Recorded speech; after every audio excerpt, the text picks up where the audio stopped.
तो कहानी की शुरुआत होती है और हमें रोजर नाम के एक लड़के को दिखाया जाता है जो कि अपनी स्कूल की छुट्टियां होने के बाद वो अपने घर आ रहा था और उसको घर छोड़ने के लिए उसकी घर की नौकरानी आई होती है। यहाँ पर हम देखते हैं कि रोजर अपनी नौकरानी को देखने के बाद मन ही मन बहुत ही ज्यादा खुश हो रहा था।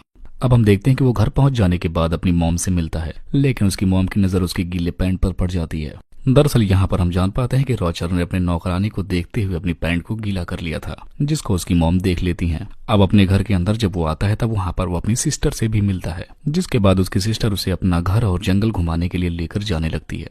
अब जब वो जंगल में जाता है तभी उसकी वही नौकरानी उसे फिर से मिल जाती है। जब वहाँ पर उसकी नौकरानी को इमरजेंसी लग जाती है तब वो वहाँ से भागने लगता है, लेकिन तभी भागते हुए उसका पैर फिसल जाता है और वो नीचे गिरता है। तभी उसे पता चलता है कि जंगल से किसी और की भी आवाज आ रही है, और जब वो उस आवाज की तरफ और पास जाकर देखता है तब पता चलता है उसे कि उसके घर की नौकरानी किसी और आदमी के साथ वहाँ पर रोमांस कर रही है।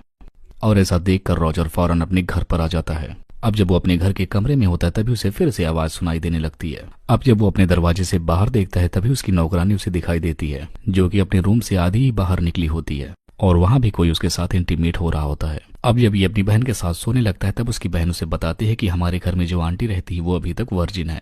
अब अगली सुबह उसकी सिस्टर फिर से उसे जंगल घुमाने के लिए लेकर जाने लगती है। तब उसकी नजर वहां पर पड़ती है कि जहां पर उसके घर की नौकरानियां नहाने के लिए आया करती हैं, और तभी वहां पर एक एक करके उसके घर के नौकर भी आने लगते हैं और इन तीनों